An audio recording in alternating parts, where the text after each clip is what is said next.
Good evening, good evening, good evening. I heard it over here. Good evening. Much, much better. My name is Dion Brown. I'm the president and chief operating officer here at the National Underground Railroad Freedom Center, and we thank you all for attending tonight's special event with us. I'd like to, where's the educators at? All right, give yourselves a round of applause. So much of what we do is geared toward you and your students, so we thank you for taking time out to come spend time with us this evening. Laura Mitchell, where is she? I know I talked to her earlier. Where is she at? Superintendent of CPS? Thank you, ma'am, for your leadership. I'm going to get out of the way so we can get the night moving on. I'd like to introduce Mr. William Langford from PepsiCo Foundation, who is one of the sponsors for tonight's, or is the sponsor for tonight's event. Thank you. Come on up, Mr. Langford.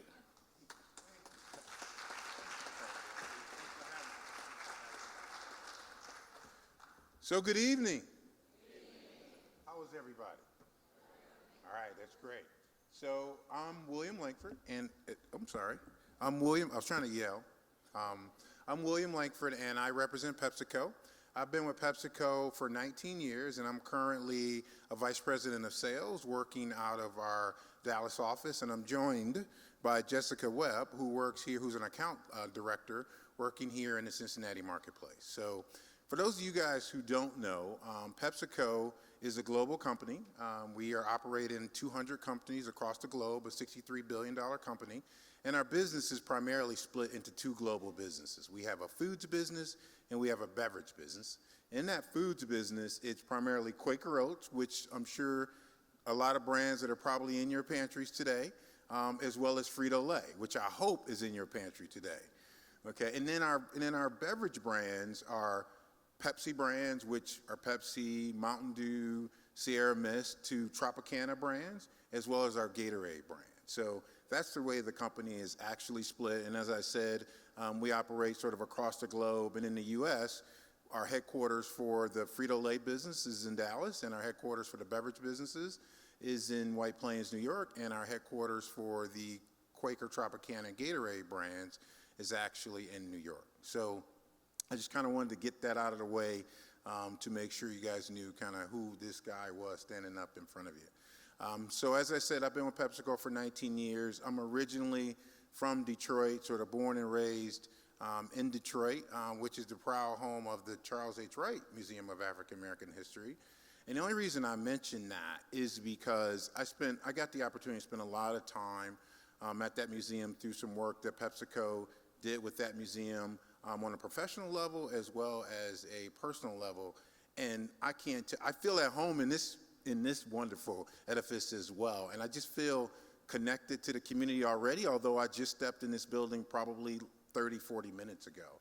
And I just want to applaud the Freedom Center for the wonderful facility, the programming that you all are doing, the outreach that you're all doing in the community, because you're truly making a difference. And it's felt in my short time here. And I can't wait to get a lot more involved and learn more about the work that you're doing and how PepsiCo can support that work.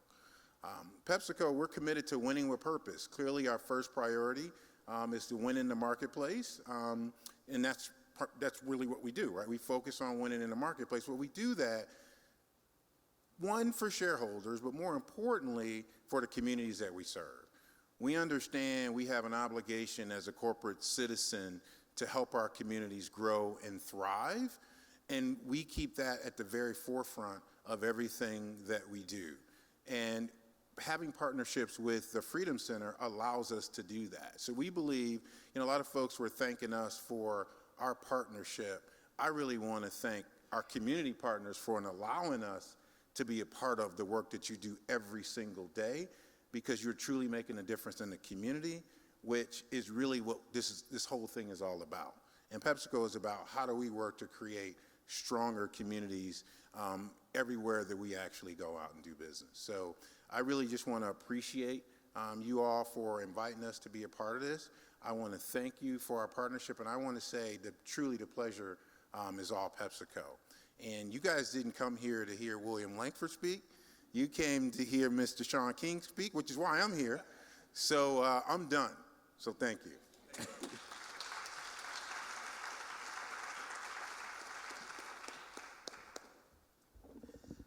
Definitely want to thank the PepsiCo Foundation for their generosity in helping us bring this program to fruition, as well as I want to thank all the educators once again that are here in the building. And so our institution is a resource for our community, for our educators. So I hope that you keep that in mind, because we are open 7 days a week, 365 days of the year. And so use this as a resource to improve our community. With that being said, I'm quite sure you could Google Shaun King and get a whole lot of information about him. So I'm not going to go into a lot of great detail as far as introducing him, because I have the honor of doing that. I spent a brief moment prior to this evening with him.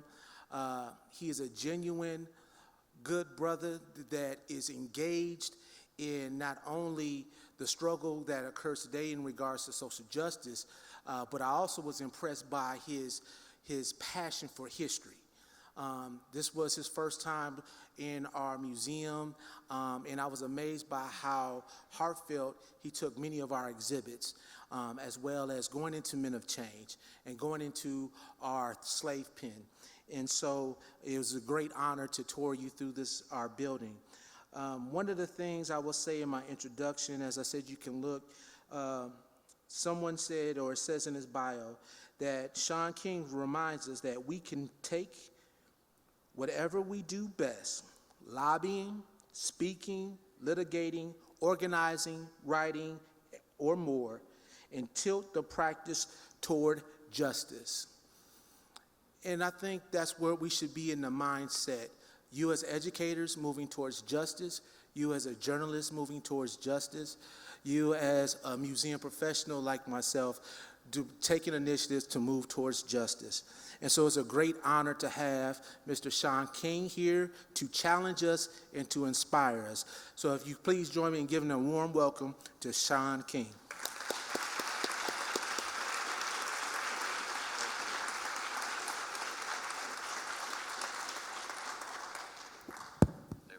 Hello. Thank you all so much. Glad to see each and every one of you. Thank you for that introduction. Thank you to the PepsiCo Foundation for their support. I'm honored to be here with you on this evening. I'm actually from Kentucky, and I told several people today, I live in New York, I live in Brooklyn now, but as a kid growing up in Versailles, I saw Cincinnati as like my dream city. And it was like the nearest big city. Lexington is really a small town, and there aren't really even tall buildings in Lexington. And so when we would come here to see the Reds or to go to Kings Island, or like, my dream as a child was to one day move to Cincinnati. And I love coming back. We came here, I grew up with a single mother, and she brought us here to Cincinnati all the time. And we just grew up huge fans of the city. And my wife is actually from Cincinnati, and she grew up here. She went to SCPA in Walnut Hills, and so she says hello. I was texting with her just a few minutes ago, and so they lived here in the city, and she has fond memories of being here as well. Cincinnati is complicated. I don't mean that as a diss, and I mean, the United States is complicated. The world is complicated, but Cincinnati is a microcosm of all of those complications. And this center literally is at a physical location, at an intersection where so many complicated parts of American history really collided. And Cincinnati has always been a peculiar place, kind of in the struggle between slavery and freedom, between liberty and oppression, just right there at the center of it. Sometimes getting it right, and sometimes not. And you all that live here and call this home, you know that better than anybody. That's your reality. And yet I'm excited to be in this space. I echo other words. This is a beautiful, special place. I have a book that comes out next year, and in writing the book, I traveled to 45 different states, interviewing and engaging activists and organizers all over the country. And most cities in most states would do anything to have a place like this. And what happens is when you live in a city and it's just here, you get used to it and it just becomes an extension of what you're familiar with. But I promise you, most cities, even cities that we think of as progressive, well-resourced places, most of those cities don't have a place as wonderful and rich as this. And I saw and learned, my undergraduate and graduate degrees are in history, but I saw so many things here today that are one of a kind that you can only see in this place. And so I'm just grateful to be here with you. I don't just speak on a random Wednesday night. Our nation is experiencing a lot of upheaval right now. And I don't even have to necessarily, you could go to any of your favorite news websites, and most of you probably already are fully aware of what I'm talking about, and you could come at it from many different angles. But I want to spend this evening talking to us about how we actually make change. It definitely does not make itself. And particularly positive change, or if we're talking about justice, we had conversations earlier. Many of you, all of you educators, would you raise your hand one more time? Raise your hand. I love educators so much. I'm married an educator, and so I'm grateful for all of you who are doing what you're doing. We talked a little bit earlier about Reconstruction, and which was this tiny little window in American history where the country would seem to be fighting to right some of the wrongs of the previous several hundred years. Well, that tiny window of American history took great effort. And anytime we see serious, deep, systemic change, it takes that level of effort. And the book that I'm writing now is literally called How to Make Change. And what I've studied is local organizers and movements all over the country, but even historic movements from throughout recent history and even some distant history, on what they did to actually look at the reality they were experiencing and figure out how they could change it. If you're in this room tonight, in this space, in this center, my educated guess is you are frustrated with America as it is. That's part of why you're here. That's truly even at the center of why this place exists, of people who looked at the state of this country and said, no, we can do better than that. We must do better than that. We have to do better. I was pointing out to Richard, who traveled with me here, the Ohio River, and just the deep, not symbolism, but the deep reality of what the Ohio River represented just in the journey from slavery to freedom, and how difficult it was sometimes just to get to it, not just to get over it and get here, but even the dangers that people experienced escaping from slavery to freedom. Even once you got here, you were not necessarily safe. But for people who looked at all of those risks and said they were risks worth taking, I want us to be motivated tonight in this space by all of those risks that were taken before us.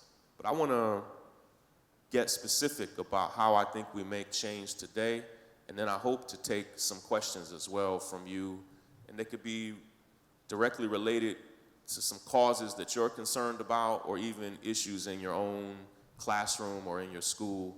I look forward to taking those questions. about 5 years ago, I actually was not doing the work that I'm doing now. And he said you can Google me. Googling me is a scary thing, actually. In my bio,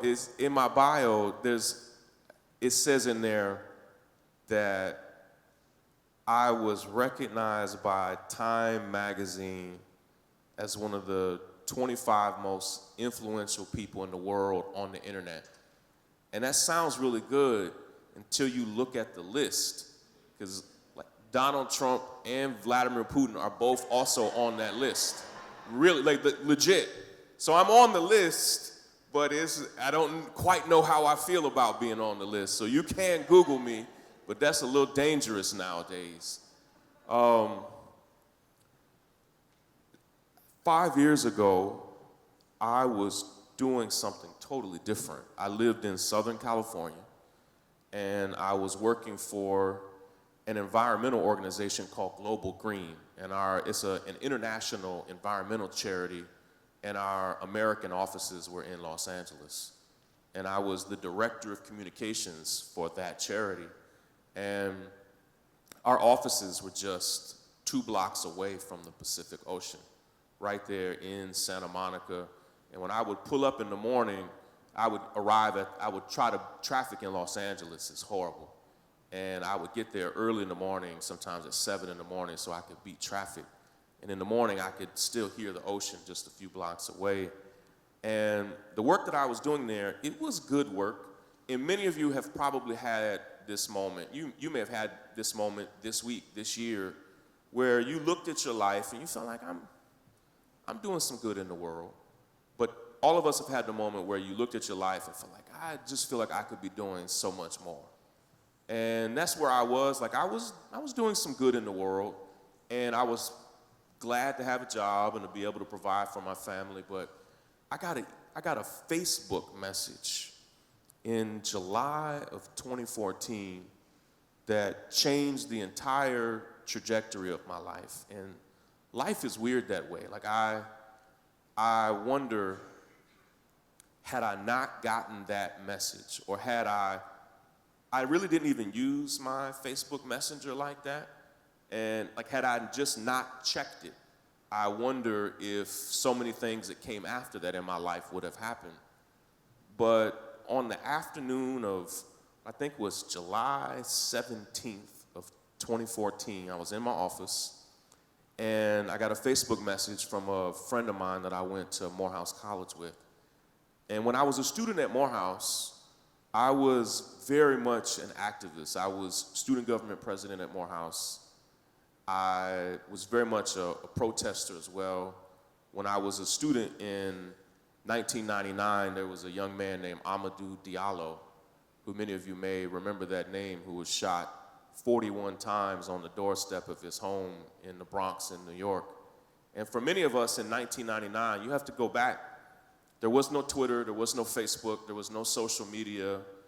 When you heard bad news, for those of you who are teenagers or young people in the room, when you heard bad news, it's because somebody literally came up to you and told you the story. And I remember the day when somebody came up and first told a few of my friends and I about this young man named Amadou Diallo, who was shot 41 times, unarmed, nonviolent, committed no crime. That's how you learn information, like people actually talk to each other. And we traveled to New York, and it was, for many of us, the first time we had ever been a part of a protest. For many of us, that was our Ferguson moment. I saw a picture, many of you, if you didn't get a chance, I would encourage you to go to the Men of Change exhibit. And I saw a picture of Mike Brown in the Men of Change exhibit, and I messaged with Mike Brown's mother, Leslie, and took a picture of it and showed her, and she was very proud to see him there. And it was a picture of Mike, who had just graduated high school 3 weeks before he was shot and killed. His father had just gotten remarried 2 weeks before he was shot and killed. He was the best man at his father's wedding. And for many of us, all the way back in 1999, the murder of Amadou Diallo for us was very much like the murder of Mike Brown for college students 15 years later. And I protested so much against police brutality as a college student, against, you may remember there was a sister named Kimba Smith, and her case was widely shared, and she was charged with possession of cocaine. She was in an abusive relationship, and she was pulled over by police, and her boyfriend was a drug dealer, and she was a student at Hampton, and she ended up being convicted because of the drugs that were in the car, was given 25 years in prison. And her father was traveling all over the country to talk to people about this huge disparity between cocaine and crack. And so we were protesting that. We were protesting gentrification. And what happened was students who knew me in 1999, 15 years later in 2014, still thought of me as like Shaun the organizer. And I'm not embarrassed to say this, but in 2014, I was not Shaun the organizer. I was married, we had 5 kids. I was working full time, and my primary responsibility was just providing for my family. I had not attended a protest in 10 years. It wasn't that I didn't care, but when I got this message from a friend of mine, he sent that message thinking he was messaging Shaun the protester, not knowing that I had gone through multiple changes as a father and a husband and as a professional. And he said, Shaun, there's a video on YouTube, and he said, it's horrible. And you have to really go back. So much has changed in this country in 5 years. Like if I literally took us, if you just looked at this country 5 years ago and thought of all that's happened from the summer of 2014 until today. In the summer of 2014, there had never been a viral video of police brutality before. It had never happened yet. Many of us now have since seen dozens. I myself have seen somewhere around 500 videos of people being killed by police. I've written now nearly 2,000 stories about injustice in America. At that point, I had not done any of that. And he said, Shaun, there's this video on YouTube. And he said it's of a middle-aged black man on a street corner in New York. And he said, police are surrounding him, and he's telling them like, hey, I haven't done anything wrong. Please leave me alone. Why are you always harassing me? He said, Shaun, all of a sudden an officer comes up behind this man and begins choking him and wrestles him to the ground. He said, Shaun, you can hear the man yell out, I can't breathe, I can't breathe. And I hadn't clicked on the video yet. My friend said, Shaun, the guy dies right there on the sidewalk. Now, many of you, particularly teachers and educators, you know there's some stuff you can look at school and there's some stuff you can look at home. And my office was a place where I didn't know if I could click on that link. And I waited until my colleagues went to lunch, and I clicked on the link. And we didn't know his name yet, but it was the man that we later came to know as Eric Garner. And I was disturbed in a way that I don't even quite have words to explain. I think it was the first time I had actually seen a real man die, be fully alive and be dead by the end of that moment. I've seen it in movies, but there had never been, like, the year before that, we were protesting the murder of Trayvon Martin, and there's an image of Trayvon in the Men of Change exhibit as well, but we never saw that. I never saw what happened to Amadou Diallo. In 2006, there was a beautiful brother named Sean Bell who was shot 50 times just hours before his wedding, on his wedding day.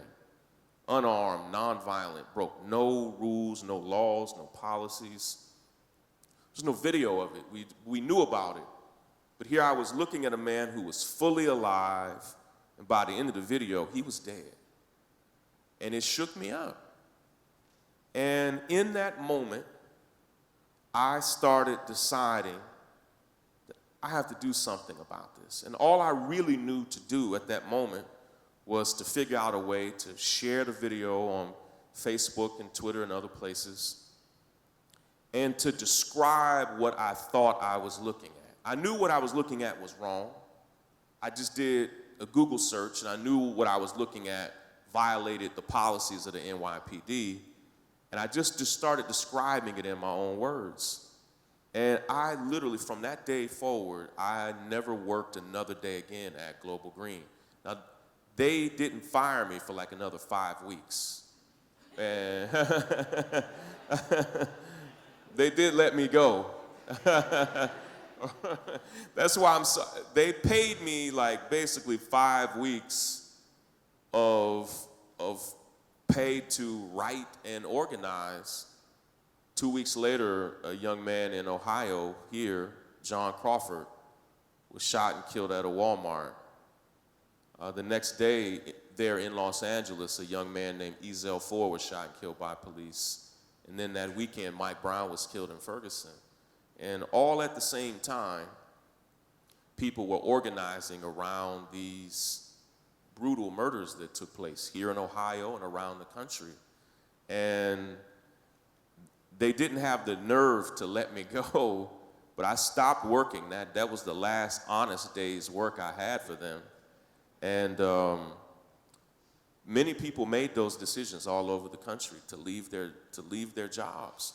Not because we knew what we were doing, not because we had an alternative plan, and in many ways it was foolish, particularly for me with a family, to put myself and my family in that position, not knowing what we were going to do. And we began organizing all over the country around the issue of police brutality. Out of that emerged this phrase, Black Lives Matter. And then again in Ohio's complicated. Ohio has always been complicated. As we were organizing for justice for Mike Brown, for John Crawford, for Ezell Ford, and others, for Eric Garner, that November, a 12-year-old boy was shot and killed in Cleveland. And all at the same time, all over the country and all around the world, the issue of police brutality in America became the #1 issue for the world. It was being talked about on the floor of the United Nations. It was being talked about in newspapers and media outlets all over the world. And you could not tell me, as we organized for all of those families, you could not tell me that we weren't going to get justice. And I said to many of these families something that I have since come to regret. I came to know the family of Tamir Rice, the family of Mike Brown. I became very close with the entire family of Eric Garner. I became close with his daughter, Erica, who died herself just about a year ago this past January. Became friends with his widow, with his mother, and his other children. And on many different occasions, meeting with these families, as close as we are here, I would look these families right in the face and say, listen, hold on, hang in there. We're going to get justice for your family. Don't worry. We're going to get justice for your family. And there wasn't a single part of me that could imagine the reality that not a single one of those families would get justice. None of them. Not the family of Mike Brown, not the family of Eric Garner, Tamir Rice, John Crawford.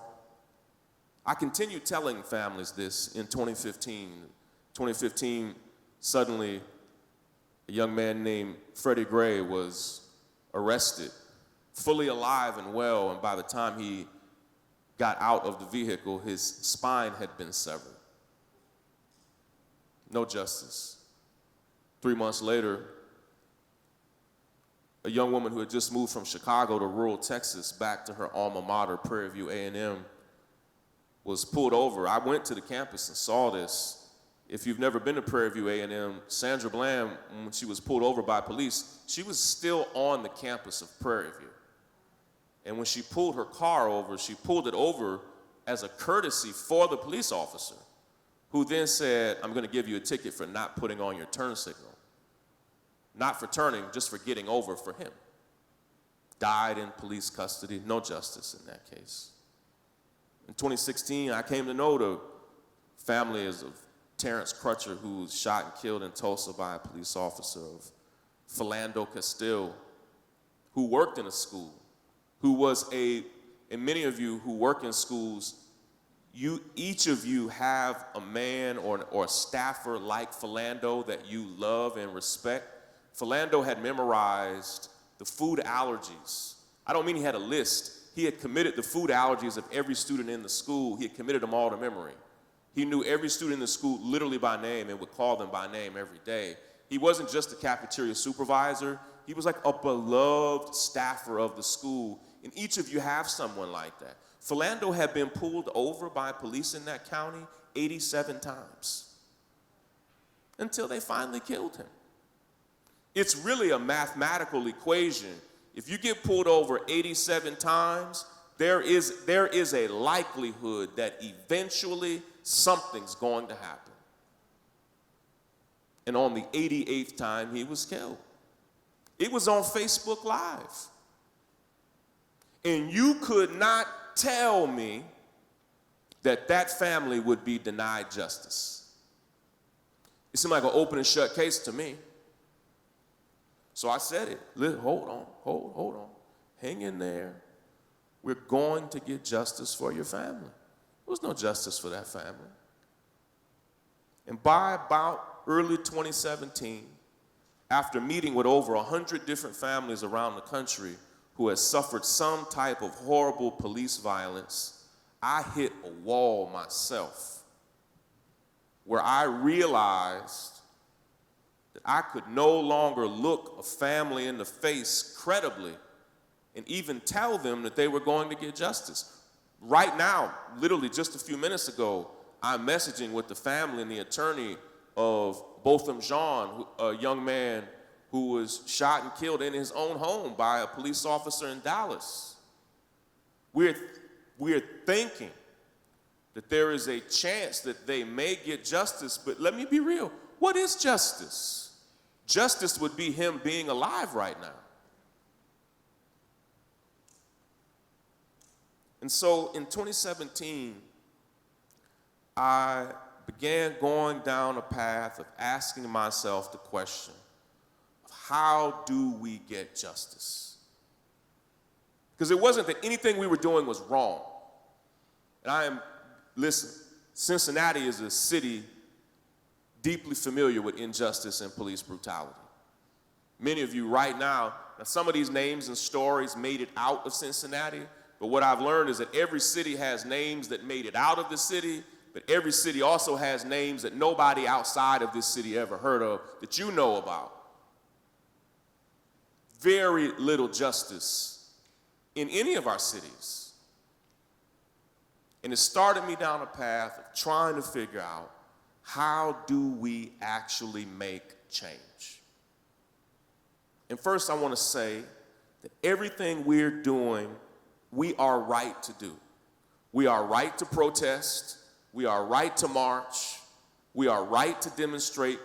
We are right to tweet. We are right to create hashtags and trending topics. But I need us to understand that we can do all of those things to the highest level and see no justice and no change. That is our reality. If all of those things created justice, Eric Garner's family would have gotten justice. We shut down streets and bridges.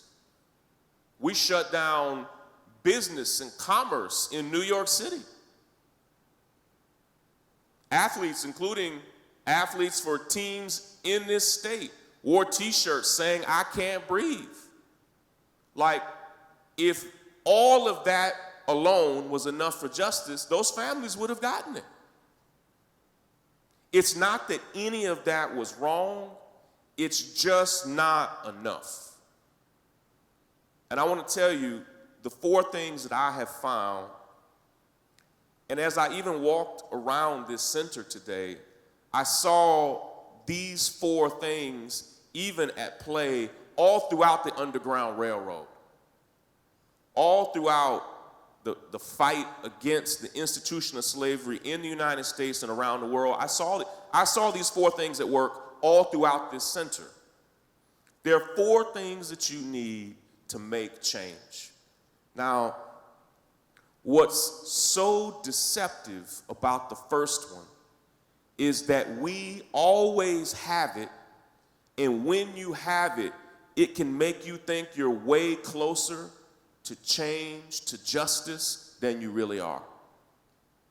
The first thing that you need to make change is you need people, and they need to be highly energized for change. You are in this room on a Wednesday night because you're already energized for change. We generally don't lack energized people. That's what the Black Lives Matter movement was about. That's what the March for Our Lives against gun violence is about. I don't know how many of you participated in the climate strike marches of over the past 10 days. That is energized people coming together to display that's what the Women's March is about. We generally don't lack energized people. How many of you in the room have participated in a protest of some kind? A march or a protest of some kind? It's almost 100% of the room. Now, for many of us in the room, if you erase the past 5 years of our life, many of us in the room, the past 5 years of our life has had more protests and marches than the previous 20 years of our lives. I'm not saying that any of those things are wrong. I'm saying that that's step 1. Step 1 to change is getting energized people together in a way that builds real awareness of the problem. And we tend to nail that, but here's what's deceptive about it. When you get 1 million people together, how many of you participated in the Women's March? My family participated, here in the city or beyond. When you get millions of women around the world together, it's like, oh, we're about to change something. You couldn't tell me in 2014 and 2015 and 2016 as we organized around the Black Lives Matter movement that we weren't this close to making change. What I didn't fully understand is that the people in power who were making decisions on each of those cases were not even remotely persuaded by anything we were doing. They were fully willing to wait out our marches and protests. They didn't even see our tweets. They don't follow me on Twitter. I don't mean this flippantly. The people we were needing to persuade, be it prosecutors or district attorneys or others, they don't follow me. They don't check trending topics. Most of them literally don't even have social media accounts. While we were marching and protesting, they weren't even watching.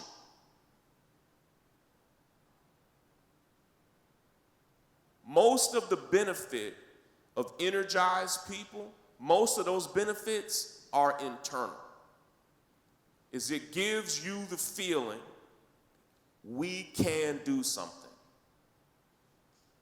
If all you have is energized people and you don't have the second thing, is what you will really have is not a movement, you'll have a moment. And the Women's March could be a moment, the Black Lives Matter movement could be just a moment, not a movement.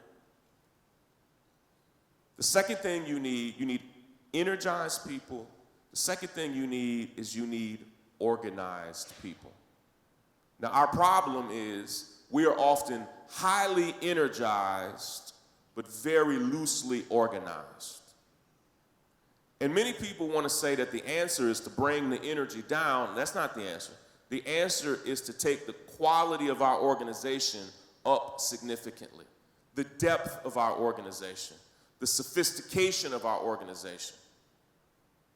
As I traveled and walked through the exhibits here, what I saw over and over again, there is a pillar in part of the exhibit that told stories of multiple slave revolts And if you've seen that pillar, it has the year and it just has a short description, literally enough sometimes to fit in a tweet, 200 characters, 300 characters about different revolts. Each one of those revolts could literally have a book written about them. Each one of them were highly complicated, and we bonded over the revolt of Denmark Vesey in South Carolina. If you did not know this, Denmark Vesey attended the church where 9 people were shot and killed by the white supremacist Dylan Roof. The church in Charleston, that church 200 years ago was attended by Denmark Vesey. It was a rich, historic, revolutionary congregation. And what he was planning was so deeply organized that it was brilliant. And here's what I'm witnessing. We are often highly energized, poorly organized. And let's not put that off on somebody else. We are only as organized as we help organize. If we're poorly organized, that's on us. Don't blame it on a local activist. Own it. It's us. I will tell you 2 examples of what I think it means to be deeply organized. And I think we have dumbed down the quality of our organization in part because of social media and technology. Being organized is not about followers on social media. It's not about, I meet with organizers all over the country and I ask them what they're doing and they talk to me about logos. It's not about a logo. It's not about a logo design package. Being organized is not about a web address. Like, you could have, your web address could be organized.com, and that does not make you organized. It literally just means that's a web address people can go to. You could reserve @organized on Twitter and Facebook and Instagram. Your handle on Instagram could be @organized. Doesn't make you organized. You could collect, and this is what a lot of political campaigns do, you could collect thousands of email addresses and phone numbers. That doesn't make you organized. Let me give you 2 examples of what being organized means. One example would be finding out the skills of the people in the room. Say the first 3 rows of people. If I understood what each of your skills and passions and training and background, if I understood what that was for each of you, I could do more with these 3 rows of people than a stadium full of people who aren't organized at all. You don't need a stadium full of people. You just really need to be able to have a few rows of people that are deeply organized. And if I know her skills and his skills and his skills and her skills and her skills, and all of a sudden we are divvying out responsibilities and tasks according to our actual skills, that's organized. Let me tell you who's not organized. The Democratic Party's not organized. Has the Democratic Party ever even asked you what you're good at? What skills you are? I bet they ask you for money. Now there are some political campaigns for president and other offices that are actually doing that. A skilled campaign actually empowers people to do the things they're skilled to do. That's one form of organization, finding out what the people in the room are good at. Here's another example, and I could tell you 10 of them. Another example would be finding out who the people in the room know. I was a part of a team, this was about 3 years ago, where we were trying to we needed to know someone who knew a politician personally. We had figured out how to have a meeting with the politician, but based on people we talked to, if we got the meeting but didn't have a personal introduction, the meeting wouldn't really amount to much. But we were told by people who knew that if we could get a family member of this politician to go to the meeting with us, like that's no different than any of us. How many of you are parents in the room? If one of your children introduces you to somebody, like all of a sudden that kind of changes, like it makes it highly personal. And it all of a sudden, now some of our children have bad judgment, so some of you are thinking like, no, when my children introduce me to somebody, that means nothing at all. Like some of us have children, like we know when they introduce us to somebody that you stay away from who your children, but others of us have children, when they bring somebody around, you at least pay attention. And we were looking for that level of connection. We just couldn't find it. The moment that we needed to have passed, the date passed, and the thing we were fighting for, we failed. We didn't get it. We found out about 3 months later that politician's godson was a part of our group, but he didn't know we were looking for that connection. It was just an opportunity that just was wasted. 3 months later, I was like, hold on, that is your godfather? He's like, hell, I didn't know you needed to know. And I learned a painful lesson that sometimes you just need to ask. And here's what I've started doing privately. I don't put it on Twitter when I have a group of, say, 50 people that we're organizing for a cause. Say these doors were closed and like this is how a meeting might go with me. We close the doors. I'll have everybody put your cell phones on airplane mode. So I think Trump's a little too preoccupied with his own troubles right now to be listening to us. But at other points in time, we said, put your phone on airplane mode or leave your phone outside. And if we had a serious private planning conversation, I would describe the problem to the room, and I say, here's what I'm gonna ask you. I need everybody in the room to think of 5 people you know personally who might be able to help us with this problem. Well, say there are 50 people in the room. Now those 50 people also have 250 people combined that they plan on recruiting. I'm not even saying, we're not even asking for money. I'm just saying, who are the 5 people you know that you think if you ask, not me, if you ask them, they would probably join this cause? And I have found that simple but deep level of organizing to be highly effective. Because here's what I have learned. You are going to be way more influential with those 5 people than I ever will be. You're going to have way more pull and juice with your 5 people than I could. And I'll tell everybody, hey, if you need to CC me on an email, or if you want me to hop on the phone with one of your 5 people, I'll do it. But let's see what you can do with your 5 people before you pull me in. We need to be highly energized, but deeply organized. Are you with me? Highly energized. Just begin thinking about how you could be deeply organized. And I don't know if there was a more deeply organized moment in American history than the Underground Railroad. I mean, we're talking about a deep, sophisticated, often top secret level of organization where people were risking life and death,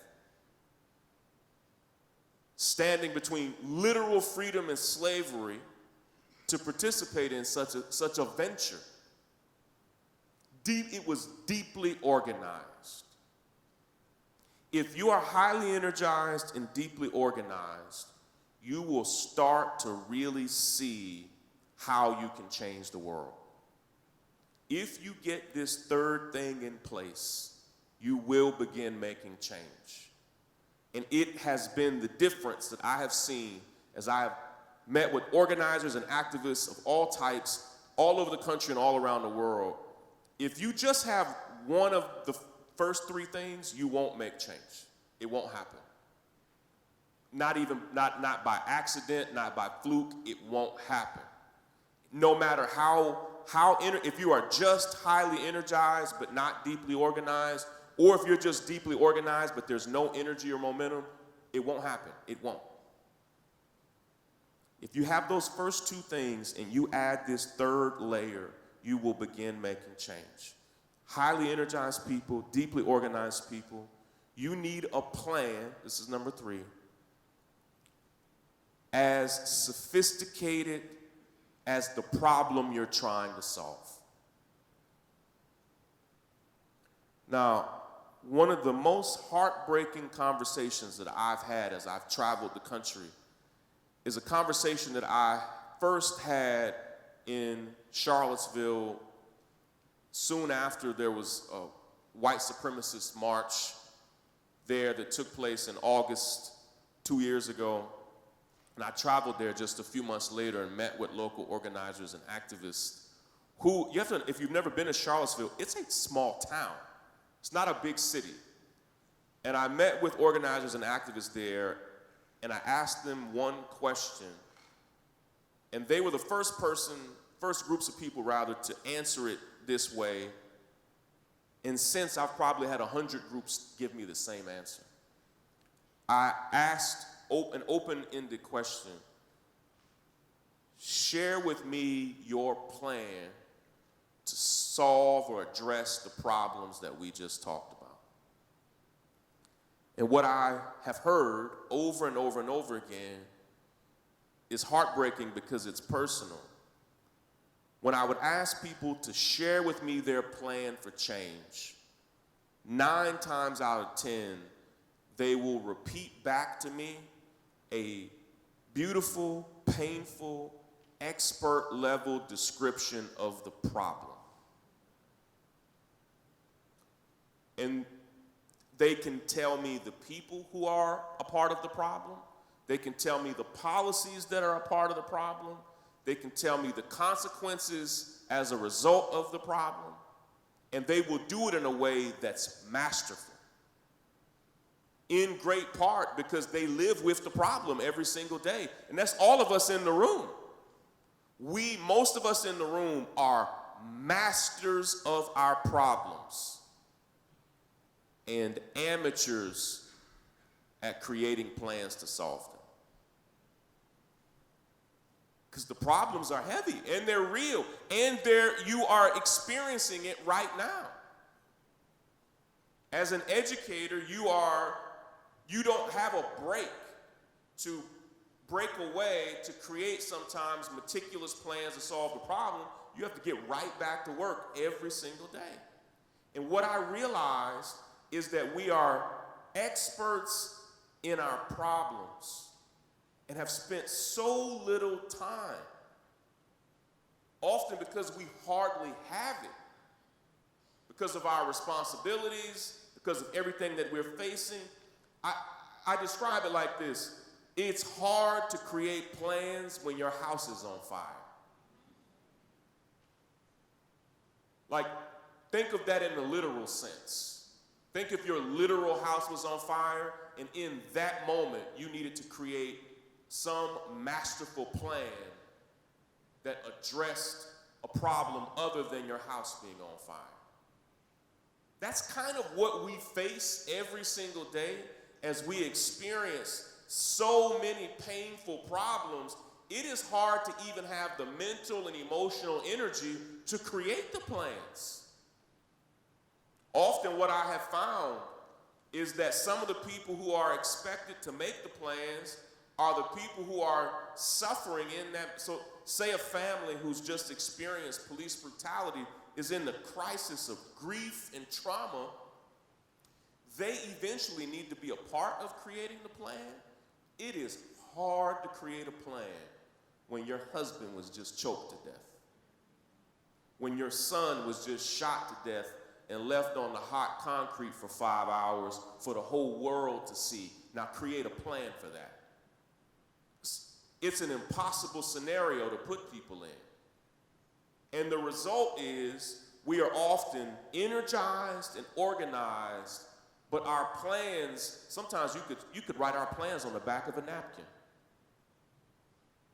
Every now and then I'll get a group who'll say, we have a plan, we'll send you a link to it. And they'll send me a link to a few bullet points on a website.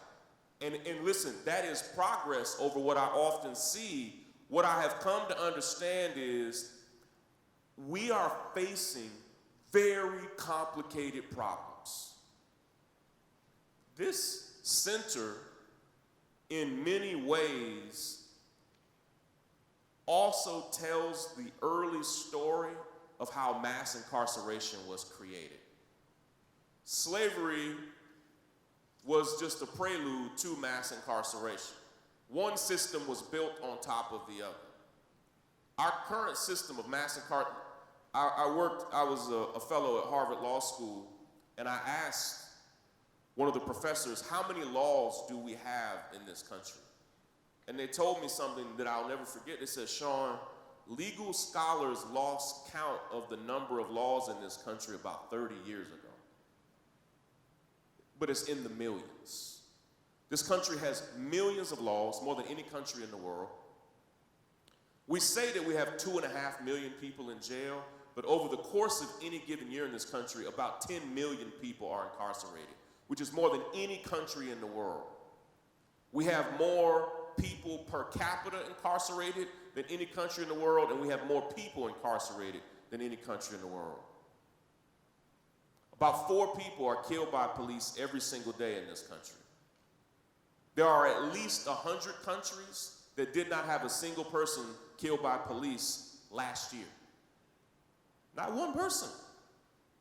In a year, we do 4 a day. We have 10,000 jails, prisons, and growing. We're one of the only countries in the world where people make significant amounts of profit off of jails and prisons. It is becoming a full-fledged industry in this company. There are publicly traded stocks whose business it is to incarcerate people. It's complicated. And what often happens is we confront these complicated problems, and those problems overwhelm our tiny plans. And I swear I don't mean to insult. I'm speaking of myself. I throw myself into that group. Our plans are often overwhelmed by our problems. And until we create plans that acknowledge how complex the problems are, we will lose. You may have seen this past week that a 6-year-old girl and a 6-year-old boy were arrested at an elementary school in Orlando, Florida. They didn't bring weapons. There was no blood, no bruises. 2 different children in 2 different incidents were arrested, 6-year-olds. The girl was 3'9", handcuffed, fingerprinted, taken in the back of a police car, had a mugshot, and jailed. I did a podcast this morning before I flew up here on how her incarceration is directly tied to America's gun crisis. A lot of people didn't understand what I meant. The only reason that school even has an officer is because that school, like all of America's schools, are so afraid that someone is going to come and shoot all of the children that the answer is put police there. I spoke to the county school system and asked them, why is there a police officer at this school? Well, 2 counties over is Lakeland, Florida, where 20 children and students were just killed. And parents demanded that police officers be put in every school. Well, this police officer was once arrested for beating his own 7-year-old child, was suspended on multiple instances of police brutality. So guess what? When you put him in the school, guess what he's gonna do? He's gonna brutalize kids. You put him in a home, in a school, you put that man in a mall, and guess what he's gonna do? He's gonna brutalize people at the mall. You put him in a home, he's gonna brutalize his wife and children. You put him on the force, he's gonna brutalize people on the street, and he did. And so the school, in the name of protecting children from gun violence, put him there in the school. And so he's starting to arrest and send children to jail. Our problems are complicated, is my point. And sometimes we fight back on our most complicated problems with plans that are too simple for the problem. Here's the last solution. You need energized people. You need organized people. You need plans that acknowledge the complexity of the problem. And every fight we're going to be in requires the funding and resources to actually do the work. This center can't exist without the funding. Your schools and the future ideas and plans that you want to see happen require funding and resources. There is an organization in this country, and I don't lift them up as a model, but I have to lift them up as an example for an organization that has energized people, organized people, sophisticated plans, and a lot of money. Last year, the NRA had its worst year financially that they've had in almost a generation. They only raised $330 million.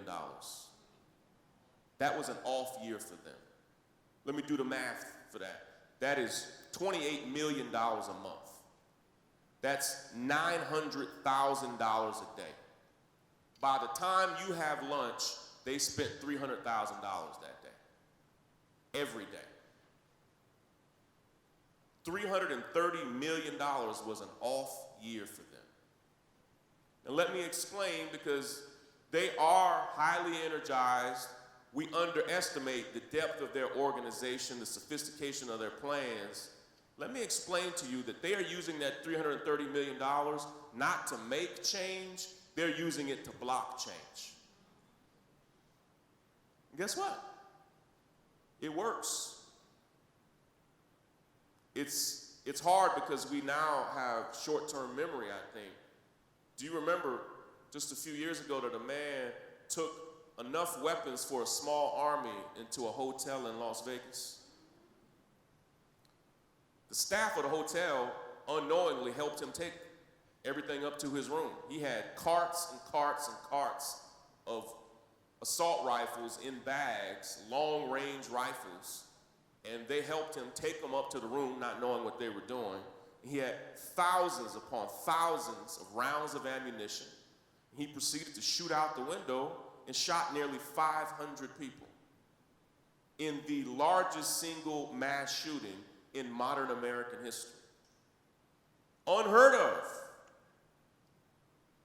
We are the only nation in the world with more guns than people. We lose count. This is a big country. Geographically and population-wise, this country now has nearly 350 million guns in circulation. No other country has more than 70 million in circulation. We have 350 million that are out here on these streets, in the streets of every city and state, in the homes of every, we have more guns than people.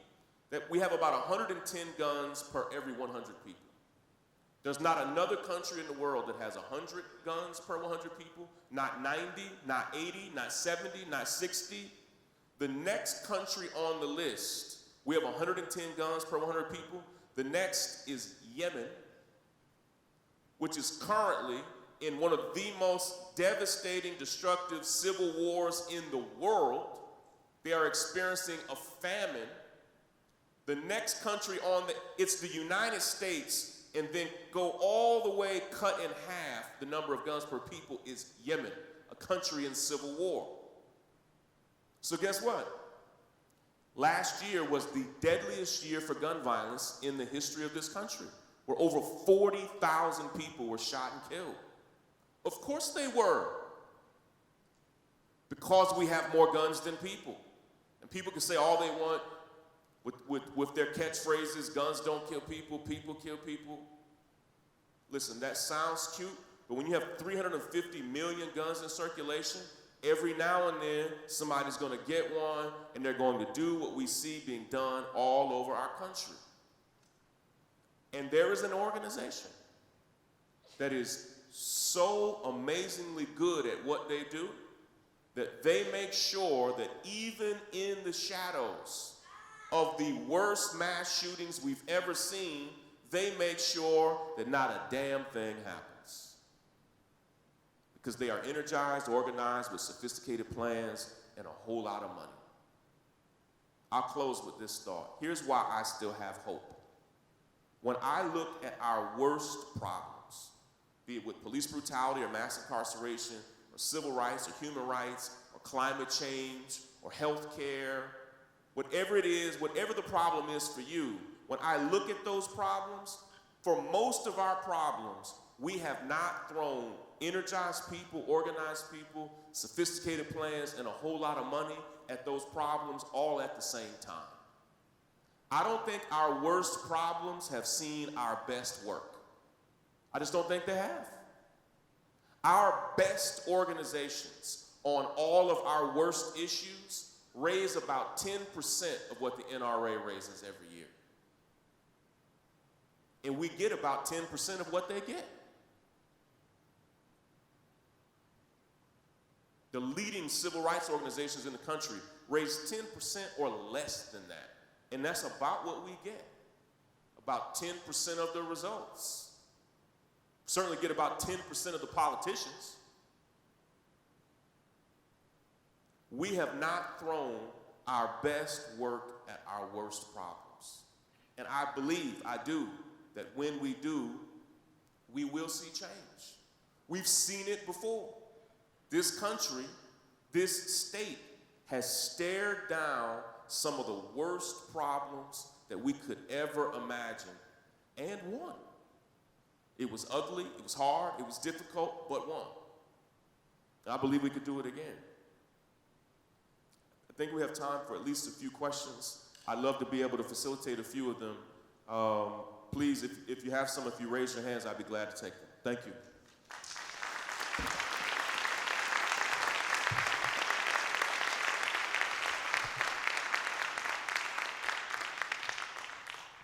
So for the sake of time, we will take some questions. Many of you were given a card to write down comments and questions that I have staff that are here. If you can collect those at this time, because we only have about 25 minutes or so to take some questions, and this probably be the most efficient way. And so if you do have, if you have been taking notes or you have those written down on your cards, please raise your hand with that card with your particular question. I think I see we have one over here.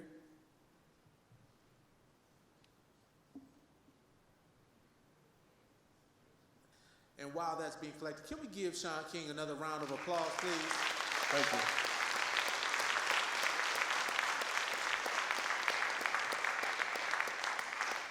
If you weren't paying attention, there were no notes whatsoever. And he gave us a lot to think about. Hopefully you walked away challenged and inspired by what he has given us this evening. We'll take some of your questions here. Thank you all for your support. Let's see what we got here. And if you have some more questions, we'll be glad to take them. This is a question I get from time to time. Somebody says, am I in fear for my life or my family's life? I probably have a yes and no question to that. I mean, I have security with me here. We have security plans for all the events that I do. When I'm out of town, my family has security at the house. And in some ways, I'm embarrassed by that. Like, I'm embarrassed that that's required, that we live in a place where that's necessary. I receive some level of death threats every single day. And we live in a culture and a climate in a country where people in power, particularly in our federal government, literally don't care about that. They do not care even a little bit. In fact, our federal government has only made the climate worse to make these threats worse. And so I'm concerned about my safety, and I will say I've made a couple of decisions. Like, I actually want to live a long life, and I have 5 young children, and while I have life insurance and things like that for my family in case something does happen, I'm actually trying to live. And there are many decisions that I make daily to keep myself out of harm's way that I think other people who may not have the same responsibilities as I have may take some risks that I don't take. I'm deeply inspired by some of our favorite leaders from throughout history, but I have tried to learn from some of our favorite leaders whose lives were cut short. I've tried to learn how I can keep that from happening. I'm friends with the family of Malcolm X, of Dr. King, and others. Those families would have rather their fathers and husbands lived. They were martyred, but it was not a willing sacrifice. Like, those families were devastated from the loss. And so I do a lot of things to try to keep myself safe on a daily basis. Primarily, I'm a hermit. I go to great lengths to keep myself safe on a daily basis. What you got here, man? I can read this one. Yep. What are the best organizations to donate to or volunteer with? That's a great question. I get some version of that question every day, and people are. Do you mind raise your hand if you're the person to ask that question? If you don't mind, where are you? Where are you? Oh, there you are. Hey, now. People are always so frustrated with my answer to this. The first thing that I say to people who ask that is there are 2 questions that I throw back to you, but to all of you. The first question is this: what is the one problem in the world that breaks your heart? What's the one problem in the world that bothers you, that disturbs you, that keeps you up at night? And I often teach longer workshops. So say instead of doing this in an hour, say we do it over 4 hours or 8 hours. One of the questions that I would ask people is I would ask everybody in the audience to get a note card and write on that note card your one problem. The one thing, if you could solve any one problem, what would it be? And here's what I've learned.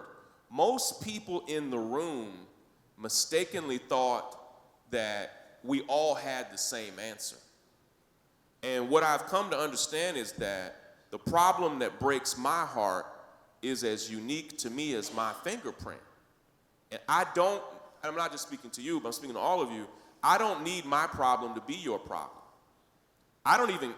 Listen, if I mainly fight back against police brutality and mass incarceration, and if any of you want to join me in that, I love that. What I actually want from you is for you to look at your life, search your heart, your mind, and I want you to make the same choice I made, but from your own life. So my wife doesn't do the work that I do. She is an educator. She's a literacy expert. She is a master teacher and helps lead one of the best organizations in Brooklyn that helps children learn how to read. Because she also understands that if you teach children to read, it has 100 other great implications for the rest of their lives. And it also then reduces dozens of negative outcomes as well. So her path and choice is different than my path and choice. Now, what I used to do is I used to be irritated by people who didn't choose my choice. I have a friend named Glenn who is an animal rights advocate. And I love Glenn, and I've told him that I used to just think, all this stuff is happening to people and you fighting for dogs. And I used to just think like, how are you fighting for these dolphins and dogs, man? People are, and I backed up off of it because what the world needs is people who are passionate about the fight they are in. And the world needs people who are passionate about fighting for dogs, because I'm not. I love a dog and a dolphin, but not so much to dedicate my life to it. And it is much more of a diss than I mean it to be. I care deeply about the environment. I used to work for an environmental charity, but my life is now shaped to where I don't have the time to fight for it, but I desperately hope other people do. And here's how that works out in my life. So what I do, I throw all of my energy really into one cause. And then I support the other people who've made that same decision for themselves. So I support Glenn, who fights for because the truth is, fighting for all, like there are people who fight for clean energy, who fight, like when I saw the Amazon forest burning, and started realizing that they said 20% of the Earth's oxygen comes from that forest, I started thinking like, I am glad there are people who've dedicated their lives to preserving trees. Because that's not my fight, but I desperately need somebody to make it their fight. So you have to decide what is your fight going to be. And what happens is, when you make that decision, you then find the organizations that are doing great work. It's like when you buy a shirt, you now see everybody like, I'd be damned. 29 other people bought this same dress, you have a car, you now see that car all over Cincinnati. The same is true when you choose your cause. Your mind becomes alive to that cause, and you find the people and organizations that are doing the great work. The second question is this: what are you good at? What are you good at? And that's not an easy question or an easy answer. My dream for each of you is that you will eventually be using what you're good at to address the problem that breaks your heart. And when you finally get those two things together, there you are in your most empowered position to change the world. I just turned 40 this past week. It took me nearly 40 years to get in place where I'm using my greatest skills to impact the problems that bother me the most. So it's not something you can just turn on tomorrow, but you need to be on the path to doing those things. Oh, thank you. Getting old. I'm 40, but I feel a good 72 years old. I feel older than I look. The next question we have here is how should we prioritize the issues/causes that we need to mobilize to drive change with the multitude of issues that exist? Let me just, I can answer that one quickly. Again, activists, I am new in this. Activists are people who lead with their heart on their sleeve. And so it is a natural tendency of an activist to think that their cause is definitely the most important cause in the world.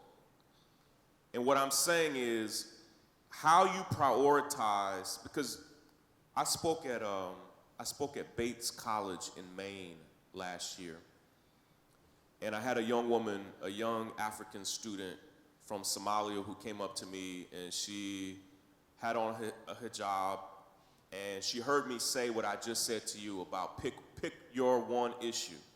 And she said, she threw it back to me. She was very kind and respectful. She said, Mr. King, how can I pick one issue? She said, I'm a woman in America. Did you know that last year the United States was listed as one of the 5 most dangerous countries in the world for women? There are 220 countries in the world. Last year the United States was listed as one of the 5 most dangerous countries in the world for women. She said, Shaun, I'm a woman in this country. I'm black in America. I am an immigrant in America. I am a Muslim in America. I am from a country on the banned list in America. She said, I don't understand how I could pick one issue. And what I said to her is what I'll say to you. I am not saying to any of us that you can only care about one issue. That's not possible. If you have a heart, on any given day, there are dozens of issues that can burn us up. And for those of you who are teachers, you care about hunger, food, clothes, parenting, housing. Like there are, the issue, abuse, like there's so many issues that you care about. You can care about 20 issues, but I am telling you, you can really only fight one battle effectively. You may be able to take on 2. Anything beyond that, what's going to happen is you will barely scratch the surface. You will have the mental payoff of feeling like you fought 20 battles, and it will make you feel good, but you won't accomplish much of anything. So you will get the feeling like you did a lot, but you really didn't. And the way that you actually accomplish change is to dive deep into one problem, maybe 2. Beyond that, you will stretch yourself too thin and ultimately won't be a great help to any of those causes. And my answer to that is pick your one cause and then support the other people who also picked their one cause that's different than your one cause. So what I have found the other people who picked the environment. I have found the people who picked the safety of children. I have found the people who picked health care, because I didn't pick those, but I have found the other people who said, this is my thing. I amplify them, I donate to them, I encourage them, but I pick my one lane. And that comes out of my own life and experience. You have to make that decision for yourself. We'll hurry up. I'll see you. All right, last question maybe. Okay. This one I'm going to combine into to one, because it deals with the youth. How do we involve youth in change, but also any advice for college students who want to make change on campus with little money? I love that. Yes. Well, first, let me go back to what I said. You can have energized people, organized people, and sophisticated plans and be dead broke. And what's wonderful is if you get those 3 things in place, you can make change on a shoestring budget. If you are energized or deeply organized and have real solid plans, you can make change with little to no money. Having more money allows you to grow that change at scale.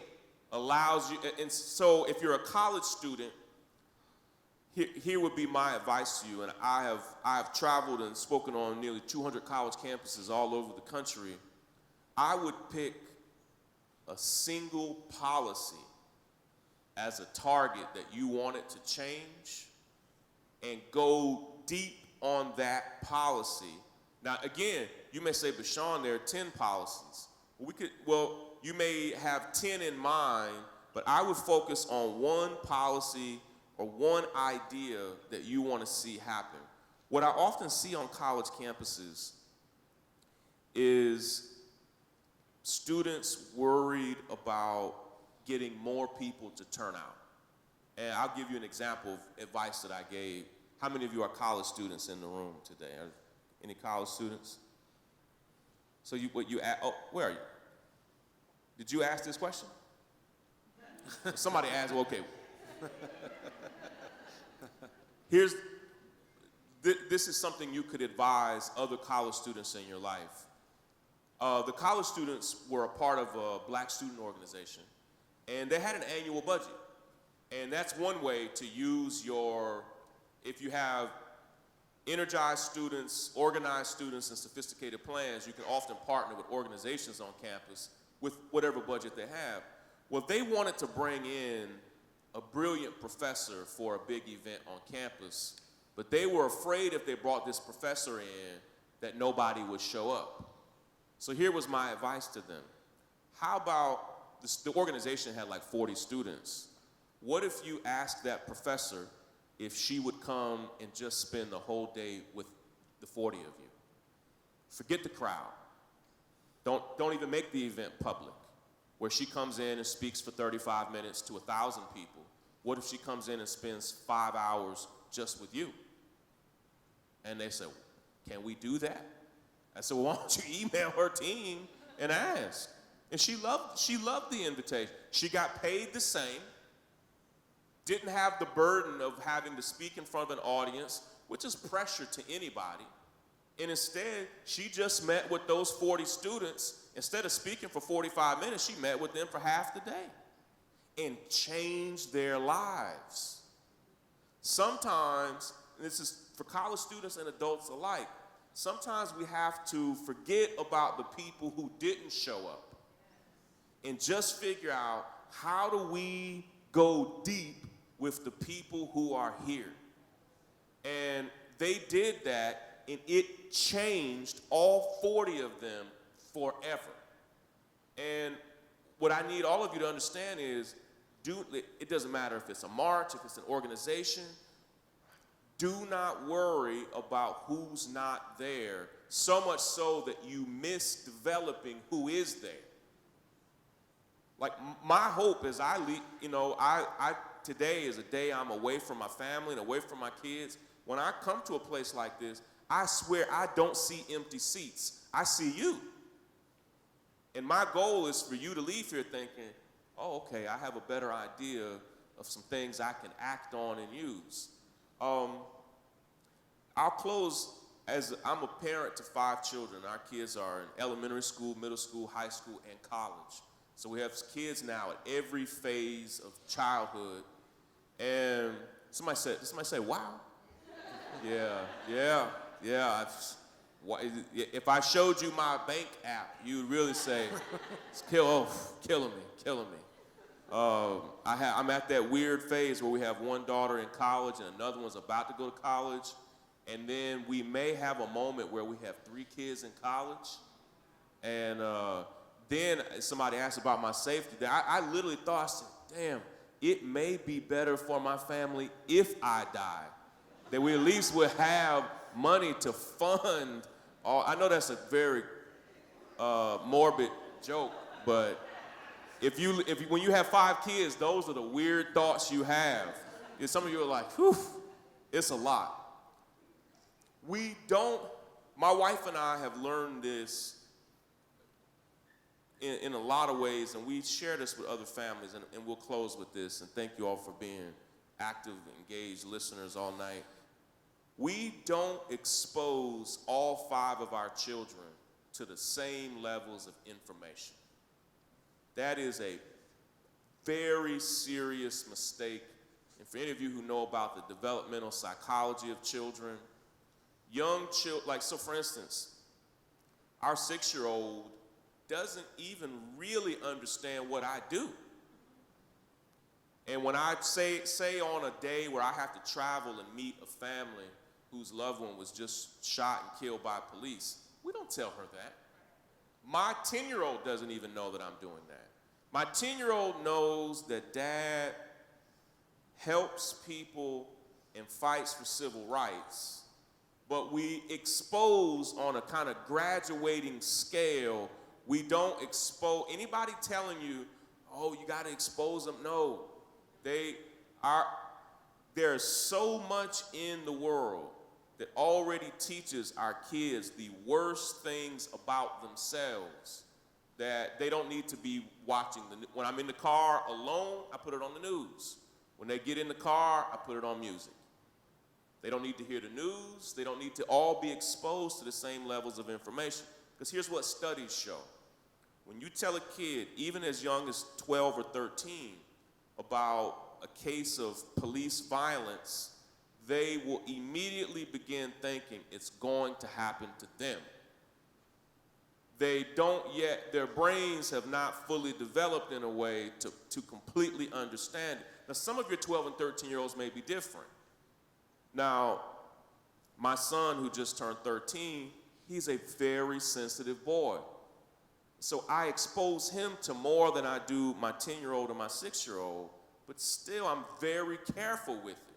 I don't tell my son about the threats that are on my life. He would be terrified to know that. We protect him from that. When Richard or other people protect my family's house when I'm away, we don't even tell the kids that they're there. My wife and I just have the peace of mind of knowing somebody is there. Now, my 16-year-old and my 20-year-old, they know it all. And what we've learned is they're going to know it all whether I tell them or not. And so I would rather be informing them of the right information. And when your kids are 12 and 13, you're on the bubble with that. And you use it on a case-by-case basis. Sometimes I do take my kids with me to travel. Sometimes today's children are growing up in a very tumultuous time. And they know it. For them, it feels to them like it felt to grow up in the 60s. My children, including my young children, have been to multiple protests without me. Like they want to do this on their own. And so I would rather educate them on how change works. I would rather educate them on why the world is the way it is, but do it in a way that doesn't harm their self-esteem. Children, more than anything, learn by example. And that's not even deep. Less than I tell my son how to treat girls, I show him how I treat my wife. He will learn more how to treat girls through how he watches me treat my wife than he will me audibly. Now, I still have to audibly tell him, here's how you treat all types of people. I still have to say it, but he will learn more from watching than he will me telling or giving him a book or a pamphlet or something to read. They learn from observing. So when it comes to fighting for change, I'll close with this, and it's a bit of like a step on your toes kind of. I'm flying back home, and so I get to say this to you and then leave. I used to always wonder who I would be if I had grown up in the 50s or 60s, and I used to wonder, like, would I have marched and protested? Would I have demonstrated? What would I have done? Would I have been on the radical side or not? Like, we don't know. And I used to wonder, what would I do? Who would I be? Let me tell you, and this is the greatest indication of who each of us would have been in the 50s or 60s. The greatest indication is who you are right now.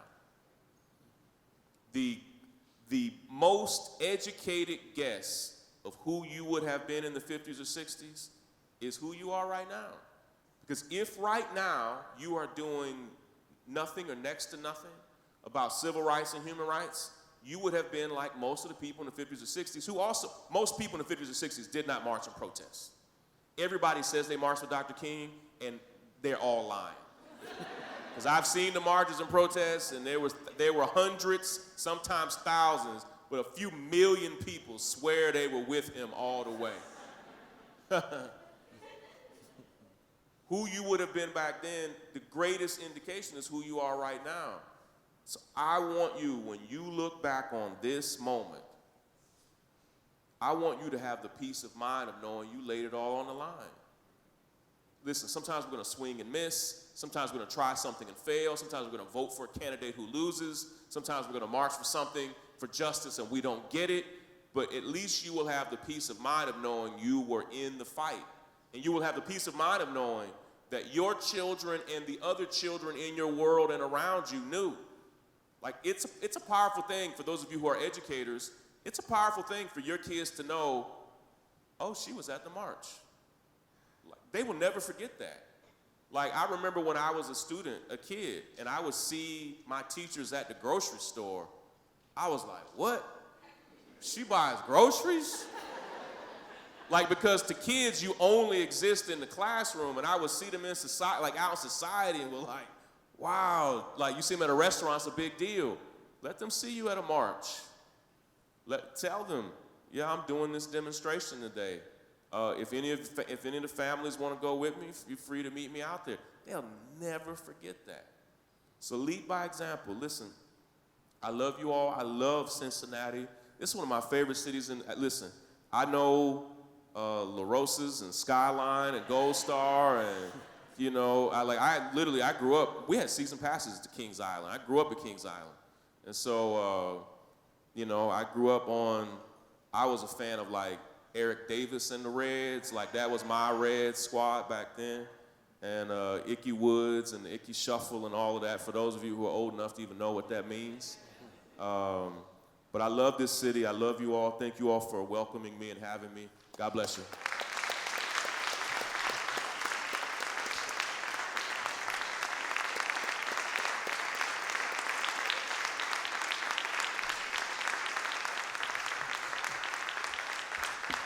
All right.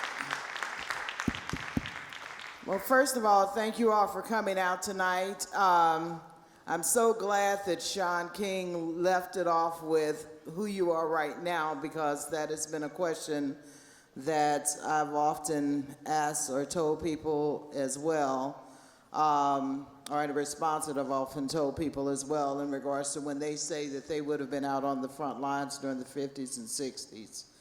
I have one question for everybody, so before you leave, I have to ask you this one brief question. How many legs does a dog have if you call a tail a leg? How many legs does a dog have if you call a tail a leg? 4. Calling a tail a leg does not make it a leg. And I say that because one of the things that Shaun King emphasized throughout his entire talk is we need to base everything on reality. If we're going to make change, we need to focus on reality. We have to have that as the foundation of everything that we do. The reality is, he mentioned that this is the National Underground Railroad Freedom Center. It is unique and it is significant to this place, and it does need funding. Make sure that you become a member. Make sure you support this institution. Make sure that you come back and make sure that you spread the word. We also have Freedom 55 program series that are continuing. November the 1st, we will have Derek Johnson, the president of the NAACP, as part of a plenary conversation. To a dean from Penn State, Clarence Lang, as well as Hassan Jeffries, here at 6:30 as part of the plenary.